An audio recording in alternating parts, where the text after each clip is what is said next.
সবাই দেখুন আমাদের বাড়ির কাছে কত সুন্দর বেলুন ধরেছে, একেবারে তোকায় তোকায় ঝুলে আছে। আমরা আঞ্চলিক ভাষায় এটাকে ভেল্লুম বলি। দেখতে যেমন সুন্দর, খেতেও টক মিষ্টি। বাবার বাড়ি আসলে একটা সুবিধা, গাছের তাজা ফল পেড়ে খাওয়া যায়। অনেকদিন পর আসলাম আর এসে দেখি গাছের ফলগুলো পেকে হালকা হালকা পেকে গেছে, মনে হচ্ছে একসাথে সব পেড়ে ফেলি। আপনারা বলুন এই ফলের নাম, আসল নাম কি? বেলুমের অনেক দাম, এবার অনেক বেশি বেলুম ধরেছে, বিক্রিও করে দিছে অবশ্যই। এটা আচার করে খাইতে পারলে অনেক মজা হয়। আমাদের বাড়িতে আসছি, আমরা সবাই খুবই অসুস্থ, তাই এসে দেখি গাছে তোকায় তোকায় বেলুম ধরেছে অনেক।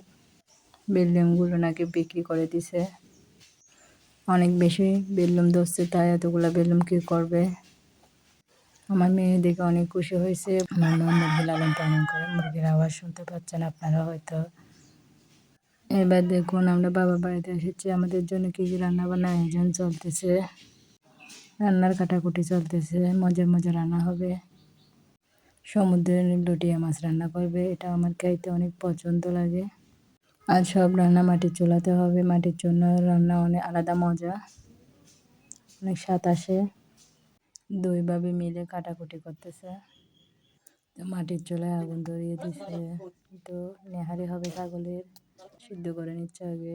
লুটিয়া মাছের জন্য মশলা কষানো হচ্ছে, মশলা কষানো প্রায় শেষের দিকে। লুটিয়া মাছ দিয়ে দেবে, দিয়ে দিল। এটা বেশিক্ষণ রান্না করা যায় না, ভেঙে যায়।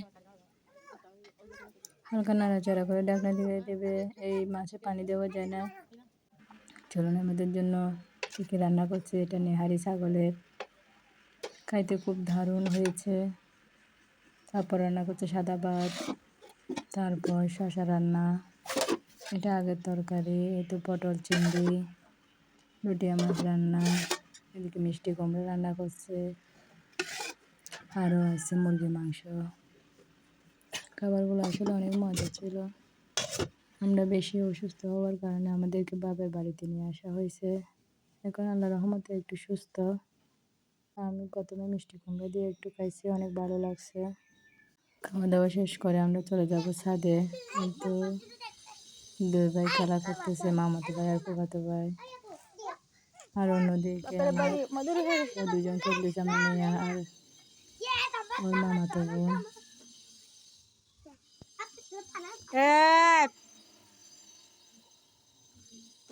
এখানে আসি শিখছে না, এগুলো তো এখন বলতো না। এটা আর কে বলে, এবার সালেটা কে বলে?